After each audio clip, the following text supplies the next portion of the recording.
a word popped up while I was sitting here. I think I want to talk about it, although I don't know what to say about it. The word is utopia. Somehow that impossible place that people dream of, that the world could become. And what it would look like, and would we want to live there?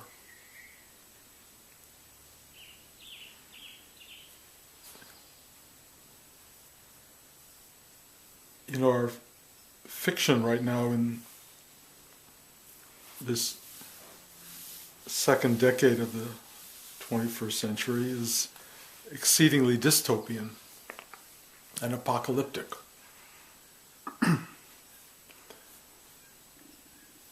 We seem very good at depicting the falling apart of things, the dark side of things, the destructive capacity of the human race, and clearly we have developed our destructive capacities beyond anything anybody could have ever dreamt of in the history of the world.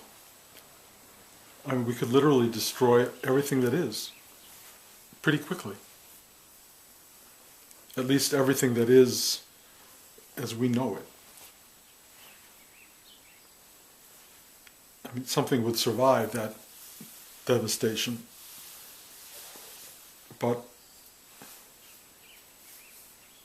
I don't know that we would.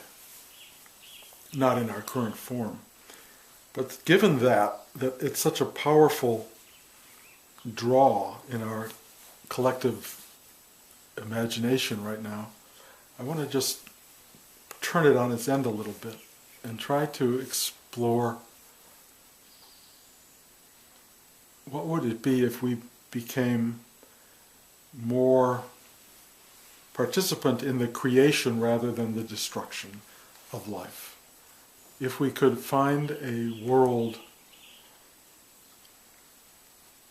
that we all glimpse, all of us on occasion, that is really sweet, loving, beautiful, supportive, joyful,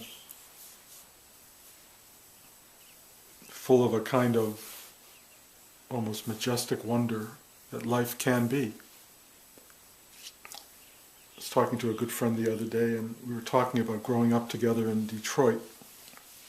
And my Sunday mornings in Detroit, they were not meditation groups like this. The Sunday mornings in Detroit were convocations of family. People would kind of just gather together, and we would all just kind of sit, and the kids would play and the adults would talk, and there were lots of bagels and things to eat, and there was not a lot of drama or tension in the air. There was, the news cycle in those days was 6 o'clock in the evening for half an hour, period, and you get a newspaper delivered to your house in the morning. But that was kind of how much of the life of the world would come into your imagination and psyche. So mostly it was just what was going on around you, and I remember it could be a rainy day, it could be a beautiful day. It didn't matter. We were so close together. There was such a pleasure in all of our individual connectivity and in the kind of even psychodramas that were going on around us. There's all this stuff of human life. There were people who were having arguments and discussing things with each other that the little kids couldn't understand, and little convocations of some of the relatives off in a corner talking about stuff. But there was a richness of life and a kind of a joy and a simplicity of just being together, literally being together. And I grew up in the cocoon of what it felt like to be together.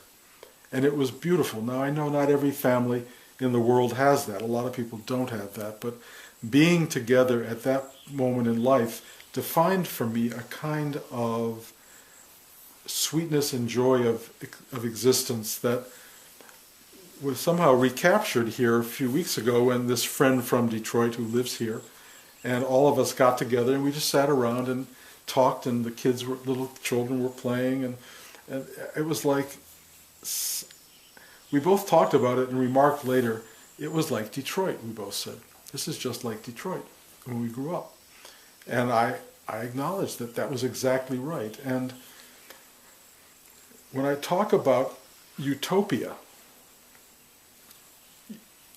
it's there's something about connectivity, about shared being, about people finding the truth of their own joy in the midst of a social group, and that everybody reinforces a kind of happiness of togetherness, of being together.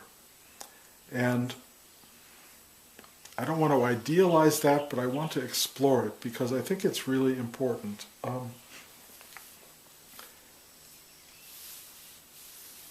There is this idea in spiritual work of arriving at something. And most of us imagine when we enter into spiritual practice, which is a rare thing. I mean, not everybody does this, but they imagine something arriving that's better than this. In certain religions, it's about afterlife. Some religions are more about this life. But the idea that something will arrive that is better and different and other than what we have as a day-to-day experience. And so we keep working in meditation to find a pathway to that. And we keep trying to figure out, how do I arrive at, and you try to figure out what that is, and my imagination tells me that it's kind of like what it was like in Detroit. How do I arrive at a place where life isn't so unhappy, miserable, conflicted, full of people being killed and gunned down in the street, like happens on the news almost every night now, and and horrible wars going on elsewhere. How do I arrive at something that I imagine is very similar to when I was growing up? And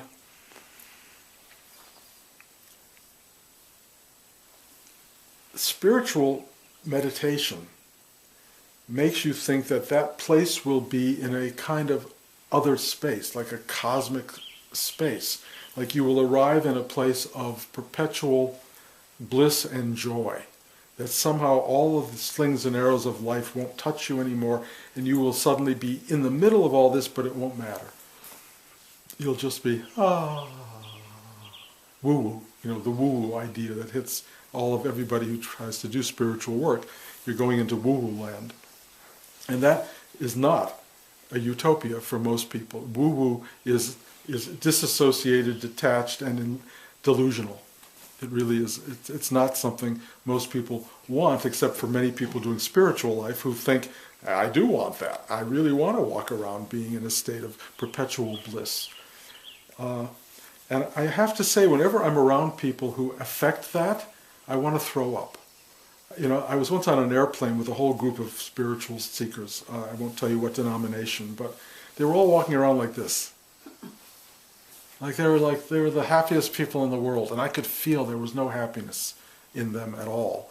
There was a sense of superiority. There was a sense of we've got it and you don't. That our robes, and they were all wearing robes, indicate our specialness, our separateness, our disconnection from you. And I said, you guys make me sick, really. And I've been to places where there are spiritual gatherings in large numbers. And you look at the people who walk around on the grounds of these very beautiful places, and they're doing the same thing. It's so beautiful, it's so wonderful. And nobody wants to go there. It's a sick denial rather than an acceptance of something. And all my life in spiritual practice, I kept trying to find this place where I would arrive at something that was allowing and forgiving and accepting and loving and all of this stuff. And I actually used to find it for periods of from a few minutes to a few months. And I would have this extraordinary sense of, wow. I mean, I literally would be on the freeways of New York and impacted traffic, and I couldn't move, and I would be, oh, this is wonderful. This is beautiful. It's fine. It's not a problem. And I would really feel that. It's not a problem. This is great. And I would want to hold onto that feeling. You know, I would want to be in the middle of, you know, the 405 freeway and think of it as being on a river that was moving very slowly. You know, just slowly down and look at the scenery and think, isn't this glorious? And then that would go away, and I would go, what did I do wrong? What's wrong with my spiritual practice that I can't hold on to that thing? Clearly, I am a failure in some fundamental way. And then the awakening thing happened, which I've talked about 1,000 times, and suddenly there was no Bruce running the show. There was just everything. Everything was there, but there was no Bruce as central to it. There was just LA freeway impacted. There was happiness and joy and Detroit moments, and then there were times of real, life in turbulence and all of that stuff going on, and that was very kind of remarkable. And there was this part of me, there was a thing that was observing all of this, and every so often Bruce would rise up and go, oh my God, or I want this, or I don't want this, but then kind of submerge again into the very reality of it. And what would come instead of my having a kind of wanting it to be this way and not wanting it to be that way, would be a real going, this is what is. This is what is. And there was a kind of peace with that. A kind of, yes, yes. I sometimes describe it as okayness. It's okay. And there was no embattlement. There was no trying to shove it that way or make it be like this. There was just like okay. And I can't say I was in a permanent version of that, because every so often the Bruce factor would rise up and wish it would be different, and then it would just submerge again. And I began to realize that's what egos do. They rise up, they make their noise, and they submerge.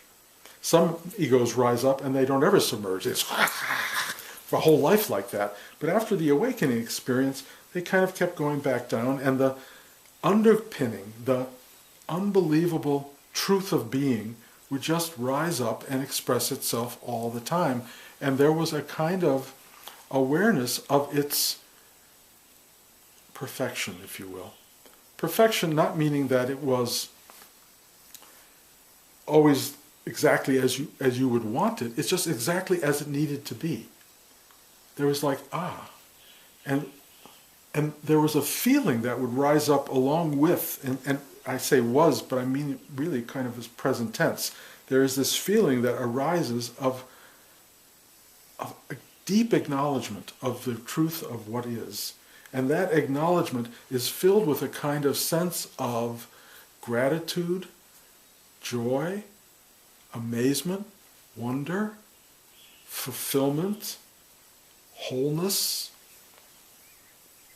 It's like you're being shown everything, except there's no you being shown it. You are it.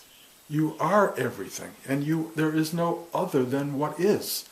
And it is, there are no words for the knowledge of this.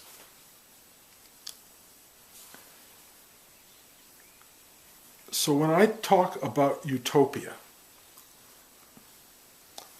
it's imagining that everybody is awake, that everybody is enlightened. Imagine if suddenly there was a virus and we all went, oh, pop, and we were all enlightened. What would the world look like? Well, I don't think it would suddenly look like some futuristic version of cars floating through the sky and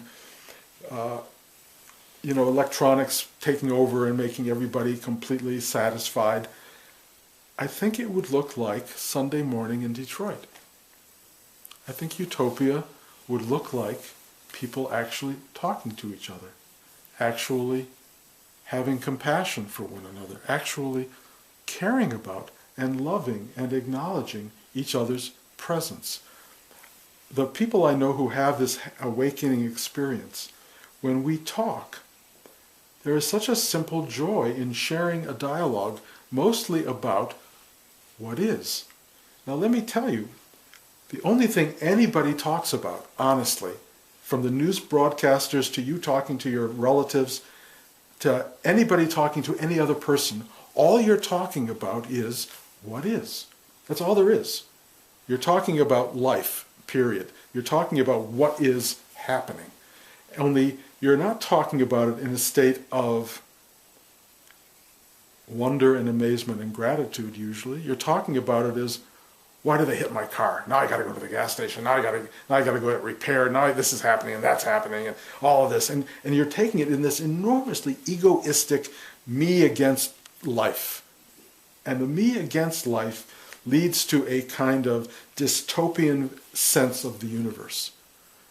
Whereas the utopian element in all of that is, aha, okay, I got to go get my car fixed, I got to get this done, this is happening and that's happening, and there's a kind of awareness that what's going on in life is not against you, it's not opposed to you, you are not in a battle, you're just alive.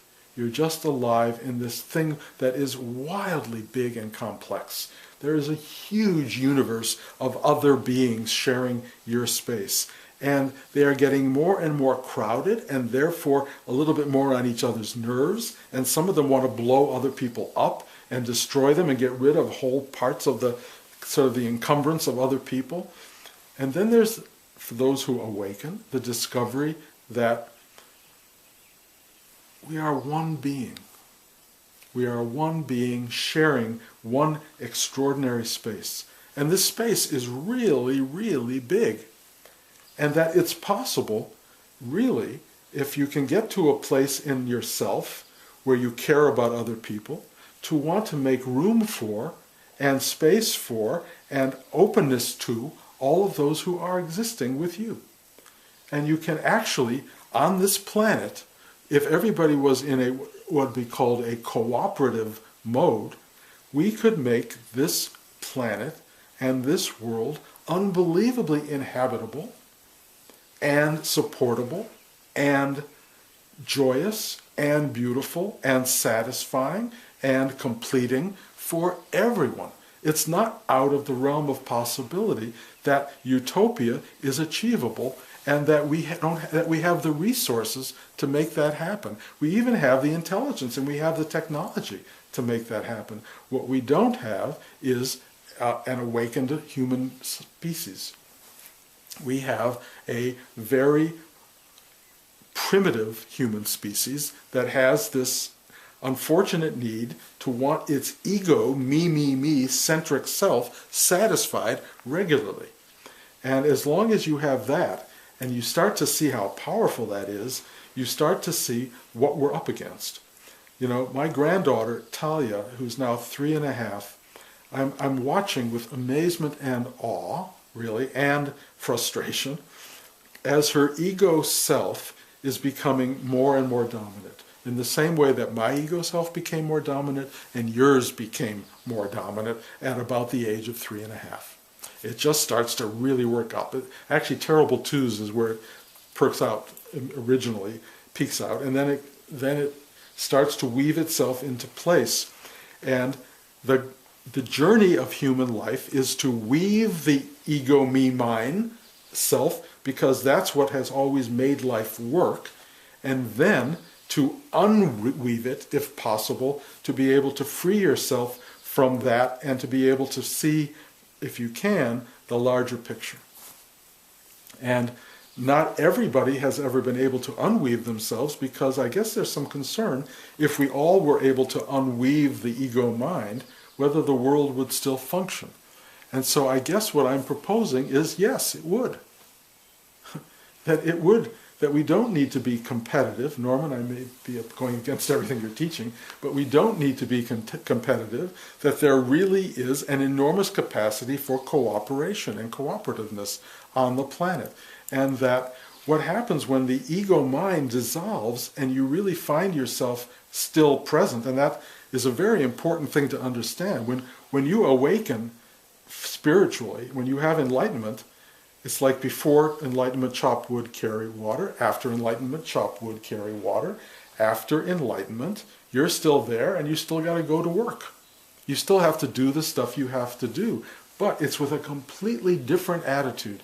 And the utopian world that I can imagine is where people would continue in this amazing day-to-day journey, only they would do it to help each other in their progress. You'd still have death, you would still have obstruction, you would still have everything that life brings you every day, but you find when you're in a position of really caring for other people and really empathizing with and sympathizing with other people, you share the load, you share the journey, you are interactive with the journey, and you learn from it. You learn and you learn and you learn and you learn, and it's not that you have the learning, it's the collective, the larger collective of human souls has this new and evolving knowledge. And in a utopian universe, we would have this, singularity is the wrong word, but this collective interwoven nature of human beings rising to meet every occasion, and I think we would have something so overwhelmingly beautiful.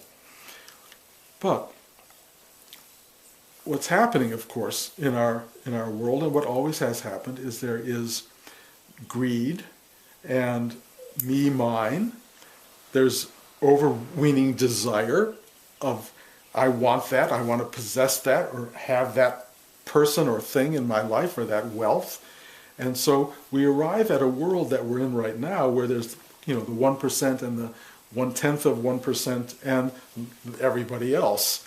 And the disproportion of that is becoming so discomforting to everybody that I actually think some of the things I'm talking about have a way maybe of peeking through a tiny little bit, that maybe there's a way in the people who are not in that upper strata to begin to find a way to be empathetic with, sympathetic to, and caring for one another. But again, if this happens on an ego level, it will always be full of what's in it for me. I will love you if you love me. I will give you if you have something to give back. So this awakening thing, and I don't know that it will ever occur as a mass human experience, but if it were to occur, the amazing thing of it would be we really would want the best for everyone. We really would. We really would function for each other. And we would discover that there is more than enough to go around, and that everybody could live beautifully, really beautifully. And that the dramatic interactions that we all have with each other day to day would be rich with fulfillment and possibility and the beauty of human exchange and human existence. So I love the idea of dreaming of a kind of utopia. I also think how hard it will ever be to get there. On the other hand, I'm sitting here with you guys, and I feel like I'm already there. I feel like, okay, this is only one group of people, but something is happening. Something really extraordinary in human exchange. It's simple. It's, having bagels in the morning after a class or a satsang or whatever you want to call it, sharing a dialogue about the amazement and beauty and wonder of human existence. And it's funny, you can talk about that all day long and never get bored. I mean, I can, maybe you will get bored, but I could literally talk this all day long. And the people I've been with who, in the awakened community, if you want to call it that, find something remarkable in sharing this dialogue. And all I can say is utopia may not be achievable in the world itself, although I love to think it is, but it is achievable in our own lives. That we can actually live in this moment in a utopian existence. And that awakening, in a certain sense, shows you that you already are there. This is that.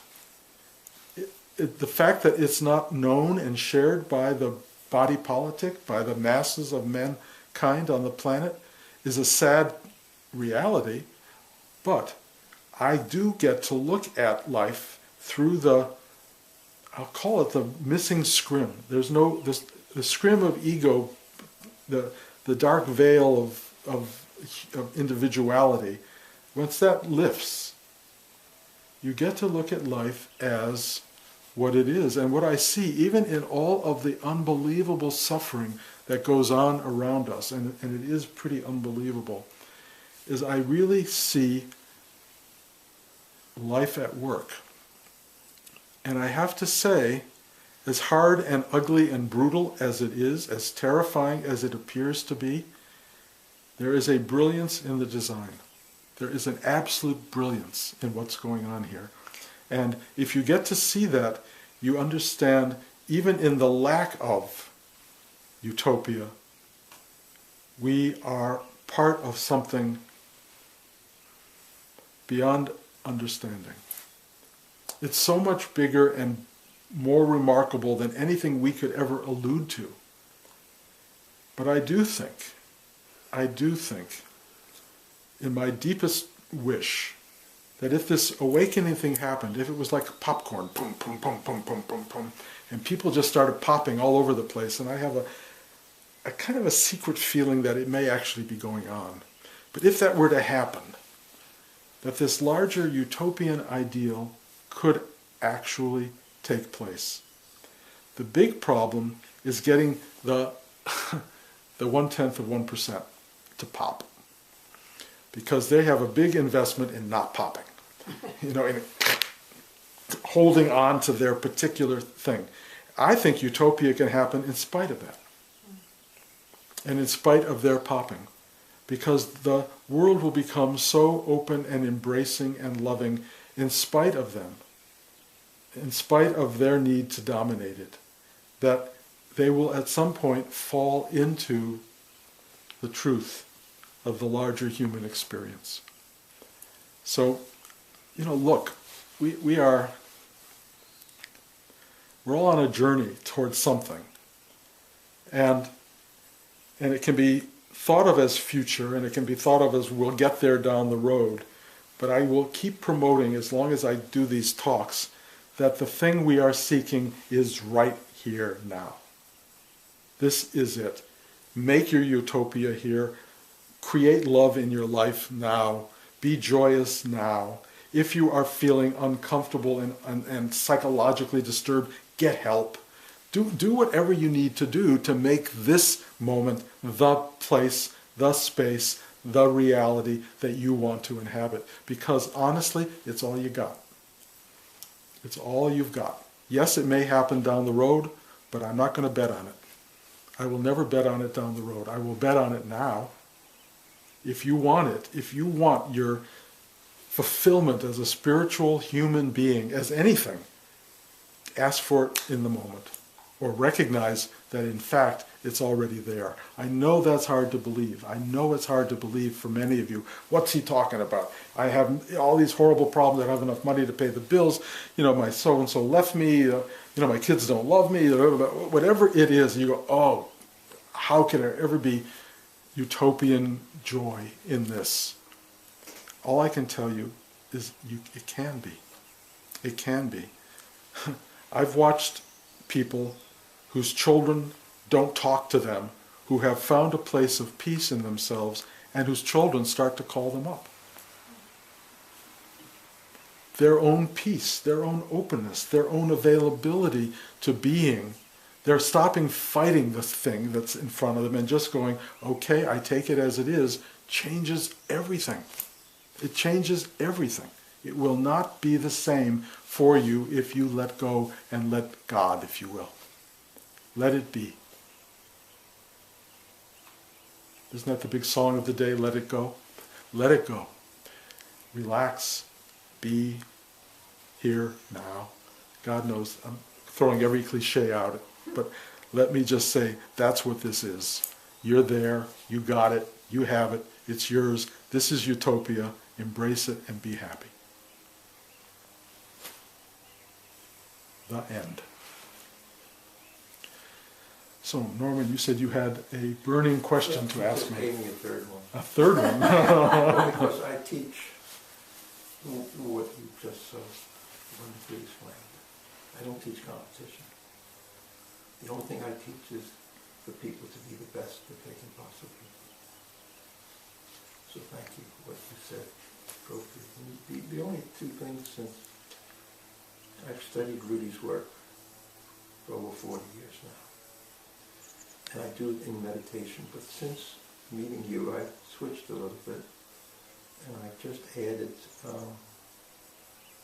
the constant repetition of who I am in my meditation to reach, a little bit confused this morning, but to reach that state, to reach that state of awareness that I am one with everything. I know that it's possible for me now in a different way that I could think about before. So that's the first question, to continue in my meditation, to add to Rudy's work, to Nisargadatta's work. That's all. One question.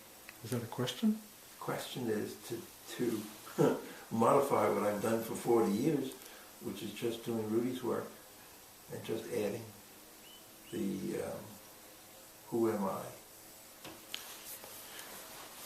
I know that's not exactly a question, but I mean, I went through the same drama that you're describing, and when I first came across these non-duality teachers, Nisargadatta being one of the best of those, I tried doing exactly what you're saying. I used to walk around the New York property going, I am, I am, I am, I am. I repeated it endlessly, that's me. thinking that's going to do something. It's going to click into something for me, and it never did. It never clicked into anything at all. I just kept. It became like like meaningless words, just being repeated after a while, and I couldn't keep it up because it didn't do anything for me. So I just kind of let it go, and I would try all of these different approaches to trying to find myself, to find the truth. I started going to these meetings with other people. I went to seminars with Eckhart Tolle, who talks about the power of now, which was a very important idea. But I couldn't ever find the switch to throw that would finally get me there. It was always like it was going to be somewhere else, and I didn't know where it was. I'll tell you what the trick was for me, and it's a real trick, and it's really important, and it can work, but the fact that I'm giving it to you as a trick will probably make it not work on some level. But here's what it is.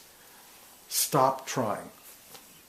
I just gave up. I literally gave up. I said, I'm going to accept that I am going to have to just be what I am now. That I'm not trying to get anywhere else. That whatever I am is the failure of my spiritual life. Whatever it is, it's okay. I give up. I just give up. And it was when I really, truly gave up, Bruce disappeared.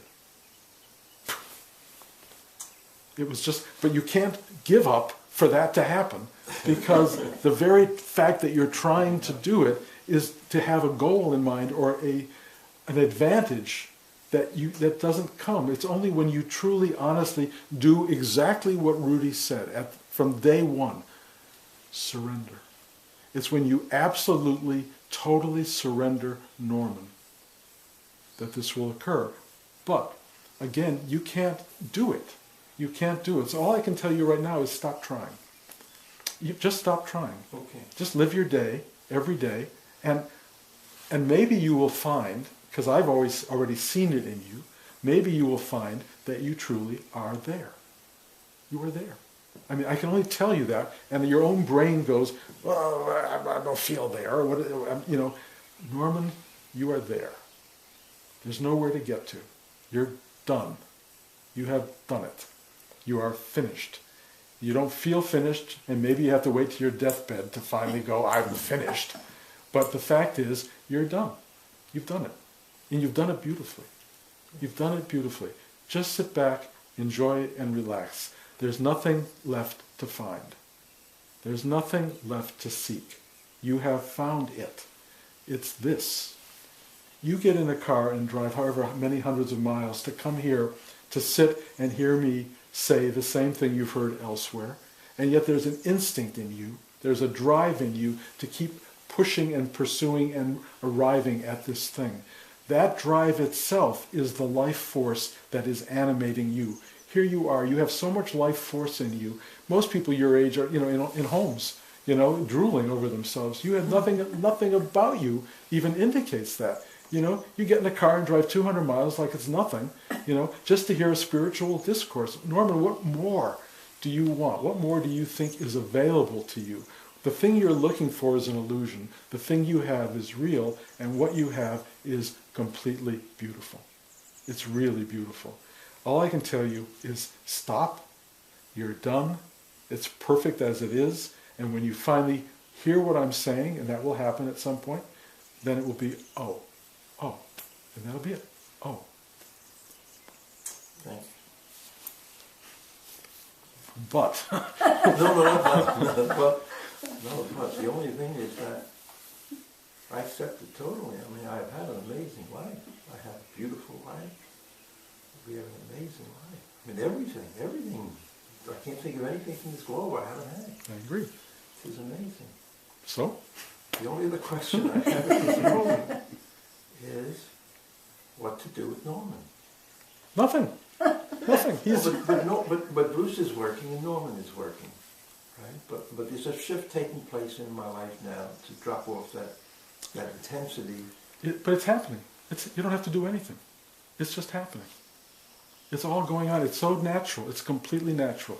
You don't have to let go of Norman. Norman is going to be letting go of you're going to, I mean, how can I say it? The Norman that you're dealing with right now is just in your head a lot. Just relax, let him be there, and then he won't bother you so much. Because Norman has issues that go back to when you were in your teens and when you were 4 years old. But you're so beyond all that. And those things just circulate in the brain. They're just noise, and they're old patterns. And just go, okay, yeah, just look at them. Okay, that's Norman. But you're not that. You've gone so many millions of light years beyond that. So just let it be. We're all mixtures of the particular, the particle of light that we are, and the wave that we are. And I talk about that a lot. We are mixtures. We are the particle and the wave. And it all depends on how you look at it. When you sit here in meditation and I look at you, you're a total wave. There's no particle at all. And then when we talk like this and you start to bring up a little bit of Norman the particle appears.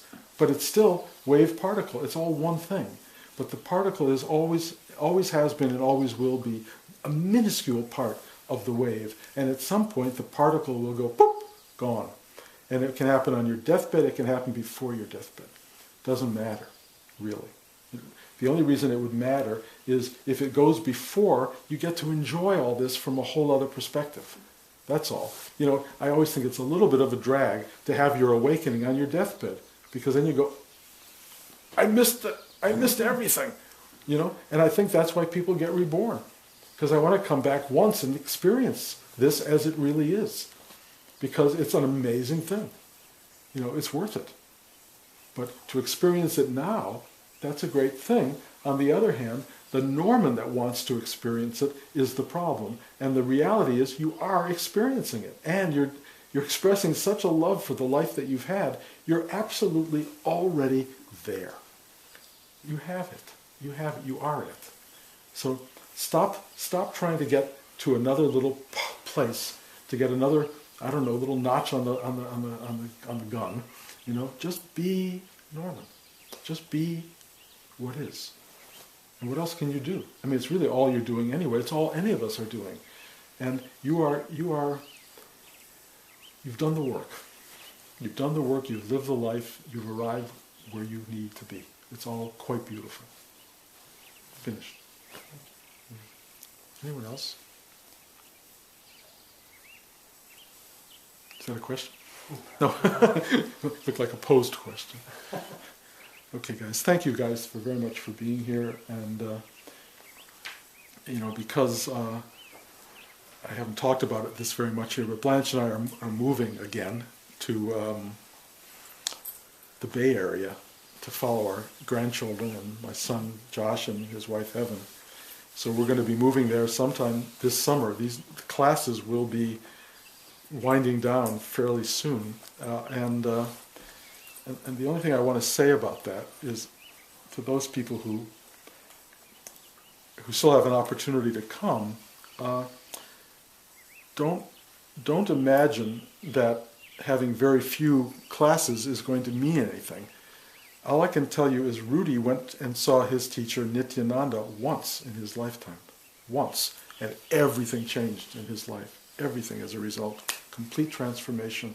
And it's not about duration, it's about fullness of experience. You can get it all in an instant. Or, just as importantly, Rudy used to talk about this, class in many ways is a planting of seeds. And once a seed goes in and gets watered, it grows. And so for those of you who still want this experience, come. We can plant a lot of seeds and there's a lot of growth available. And for those of you who have come, thank you, and lots of love, and see you next time.